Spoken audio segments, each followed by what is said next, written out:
মই কেন্দ্ৰীয় নেতৃত্বলৈ পদত্যাগ পত্ৰ প্ৰেৰণ কৰিছো আৰু এতিয়া তাতকৈ মই বেছি ক'ব পৰা অৱস্থাত নাই। মই পদত্যাগ পত্ৰ আমাৰ কেন্দ্ৰীয় নেতৃবৰ্গলৈ প্ৰেৰণ কৰিছো। পদত্যাগ কৰাটো সঁচা, তাতকৈ এতিয়া মই বেছি কথা ক'ব বিচৰা নাই।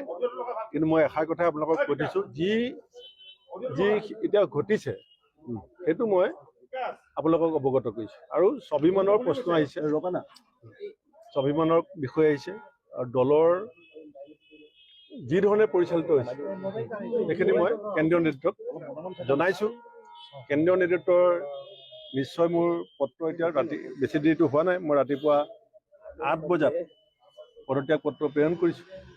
গতিকে আৰু যিখিনি ক'বলগীয়া থাকিব আপোনালোকক মই পৰৱৰ্তী সময়ত নিজে মাতি আনি পেলাই ক'ম।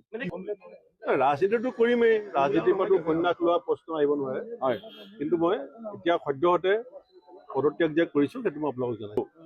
যিটো সঁচা কথা হ'ব সেইটো মই আপোনালোকক কৈ দিম। মানে মোক একাষৰীয়া কৰাটো এটা বেলেগ কথা, কিন্তু দলটো এতিয়া মাজুলীত যেতিয়া আমাৰ গাড়ীখন গৈ পালে তালৈ কোন যাব লাগে কোন যাব নালাগে সেইটো দলে সঠিককৈ সিদ্ধান্ত ল'ব নোৱাৰে। গতিকে তেনেকে দল কৰিলে দলৰ ভৱিষ্যত কি হ'ব সেই কথাবিলাকো মই কেন্দ্ৰীয় নেতৃত্বক জনাইছোঁ। কেন্দ্ৰীয় নেতৃত্বই কি চিন্তা কৰিব তাৰপিছত মই আপোনালোকক জনাম। আৰুতো সকলোৱে জানে, গোটেই সংবাদ মাধ্যমে চবেই জানে চব কথা।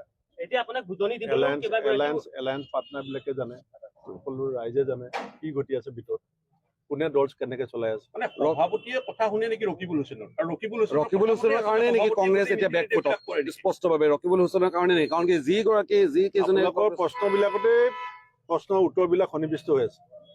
না সেইটো বিষয়ে আপোনাৰ প্ৰতিক্ৰিয়া কথা পাতিম।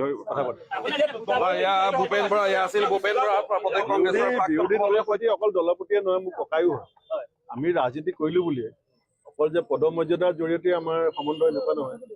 এতিয়া এখেতসকলো আহিছে আমাৰ এটা একেলগে, এতিয়া আপোনালোক সাংবাদিকসকলৰ মাজত একেলগে যেতিয়া কাম কৰি থাকে আপোনালোকৰ মাজতো এটা সম্বন্ধ গঢ়ি উঠে। সেইকাৰণে সকলো আহিব পাৰে, অহাত কি অসুবিধা আছে। প্ৰথম আপোনাকে জানো, আপোনাৰ ৰিজিগনেশ্যন कांग्रेस हाईकमान को भेजा सुबह 8 बजे और मैंने विस्तार से लिखा क्यों ऐसा सिद्धांत लेना पड़ा। वो भी मैं कुछ इससे ज़्यादा बोलना नहीं चाहता हूँ। जब जरूरत होगा मैं सांबादिक लोगों को खुद इनवाइट करके पूरा बात विस्तार से बताया। कांग्रेस के भूतपूर्व सभापति थे, क्या गौरव गोगोई के साथ कुछ अनबन हुई या रकीबुल हुसैन के साथ खबरें आ रही है? ये कोई व्यक्तिगत चीज नहीं है।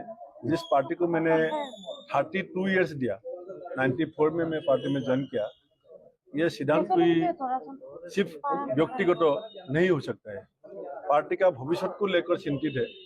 इसलिए मैं कांग्रेस हाईकमान को अपना रिजिग्नेशन लेटर में विस्तार से सभी बात बताया। गौरव गोगोई प्रदेश कांग्रेस के अध्यक्ष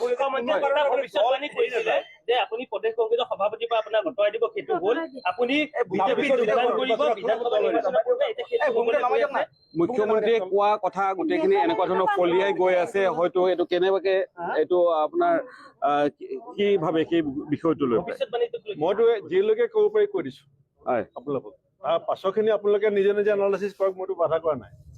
মই যি কৰিম বা মই যি ভাবি আছো, মই যি কৰিবলৈ গৈ আছো মই চব আপোনালোকক ক'ম, মইতো নলুকাও। মই পলাই একো কাম নকৰোঁ। মই ৰিজিগনেশ্যন দিছো, লুকুৱাইছো নাই, মই লুকুৱাটো নাই, মনে মনে কৰা নাই। আৰু মোক কোনো দলে এতিয়ালৈকে প্ৰস্তাৱ দিয়া নাই। অখিল গগৈ ডাঙৰীয়া মোৰ সৈতে ব্যক্তিগতভাৱে আমি কিছু কথা পাতিছো, কালিও লগ পাইছো, কিন্তু এনেকুৱা ৰাজহুৱা কোনো দলে বা আনুষ্ঠানিক মোক কোৱা নাই যে আপুনি, কিন্তু এইটো কথা ঠিক যে মই ৰাজনীতিৰ পৰা সন্ন্যাস ল'বৰ কাৰণে সিদ্ধান্ত লোৱা নাই।